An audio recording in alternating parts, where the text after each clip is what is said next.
The new film from Studio Ghibli hits US theaters this weekend, and I've got my thoughts right now.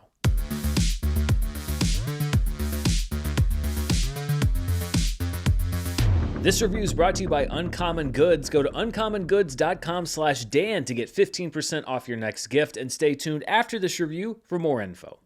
Hello everybody, I'm Dan Murrell here with my thoughts on The Boy and the Heron, which is the latest film from Studio Ghibli and the latest film from director Hayao Miyazaki. This is Studio Ghibli's first film since 2020's Earwig and the Witch, and Miyazaki's first since 2013's The Wind Rises. This is also being marked as Miyazaki's final film, though he has retired and unretired before. And at 82 years old, Miyazaki is just one of those filmmakers that I wish, through some trick of magic or science or whatever, could just keep on making movies forever, because I am not too deep still into my anime journey, at least not comparatively to how many different movies and shows have been released in the medium. But Miyazaki's movies and what I've seen of Studio Ghibli, every single one, they are all so magical. I wish we could just keep getting them every 3 to 5 or even every 5 to 10 years forever. I have yet to see a Miyazaki film that did not absolutely put me under its spell. He has a way of crafting worlds that are both relatable and completely fantastical. It's that injection of the surreal into the real, that transformation of our world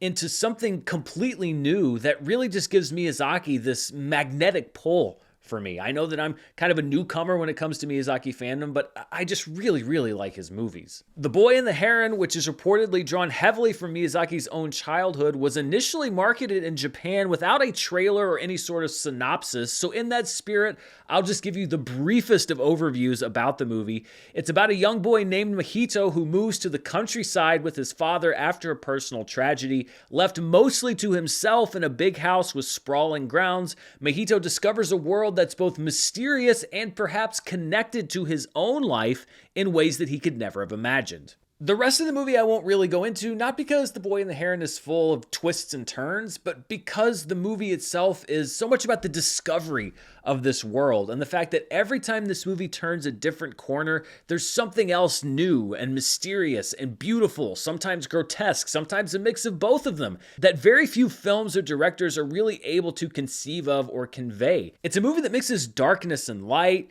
humor and horror, and this very specific sort of melancholy that Miyazaki is able to infuse into his work. They're not depressing films, but they have this undercurrent of sadness and grief that's there but doesn't overwhelm everything else. There is a cultural experience and just a personal touch that Miyazaki is able to put into his work, largely because he's a child of 1940s Japan and everything that comes with that. His work is unmistakable, and Hayao Miyazaki's films are even more distinctive on their own than Studio Ghibli's, which are also kind of set apart and their own unique thing in the animation space. You don't really watch a Miyazaki movie, you feel it, you experience it, and that's what's so kind of magical. Really, only the best directors are able to do that. They don't just give you a film, they give you an experience that's unique to them.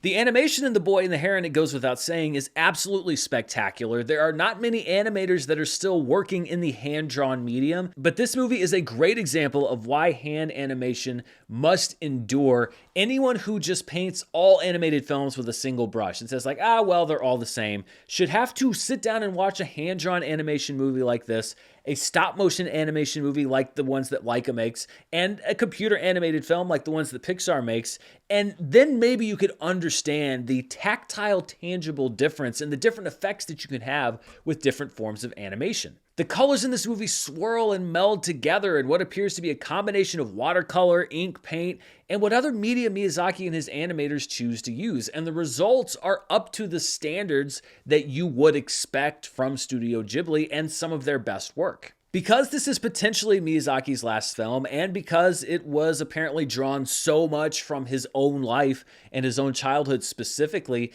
this might be a little bit more meditative than you could be expecting, especially if you're not well-versed or even a little bit versed into the tone and the vibe of Studio Ghibli. It's certainly an adjustment in tone compared to Western animation and what we see coming out from Disney and Pixar, DreamWorks, and all of the other animation studios here in the United States. It's a slow burn that's meant to be felt as much as experienced, with progressively developing character beats and sequences that sometimes are just meant to show off the world that's been created. Yes, it is profoundly emotional, but there are also laughs to be had, often from some of Miyazaki's wildest creations. There's an army of giant parakeets that plays into the action at some point, and you have that dry humor in some of those one-liners that Miyazaki's films are also able to pull off, even amidst the very personal story aspects of the film. Now, I should note that I watched the version that was in the original Japanese, which was not dubbed and came with subtitles. The version that many people will see this weekend here in the US is the dubbed version, which boasts an all-star lineup of actors, including Christian Bale, Willem Dafoe, Florence Pugh, Dave Bautista, Robert Pattinson. I'm actually very anxious to see that version because the Studio Ghibli dubs are actually really well done. The idea of poorly dubbed anime, at least to the prestige level of Studio Ghibli in some of the bigger anime films and shows, has kind of gone away. And so I look forward to experiencing this film a second time with those voices, because I'm sure that they will add a different dimension to the film, not necessarily better or worse, but different. You know, it's interesting. It's just a quirk of timing that in 2 successive weekends, the US market will get big movies from Japan that are so steeped in Japanese history and culture, and specifically history and the emotions and the feelings around World War II. We have, of course, this movie, and then Godzilla Minus One, which came out last weekend and has proven to be a very big word-of-mouth hit. I'll be anxious to see how it does this upcoming weekend at the box office. Both of these movies are great in their own ways,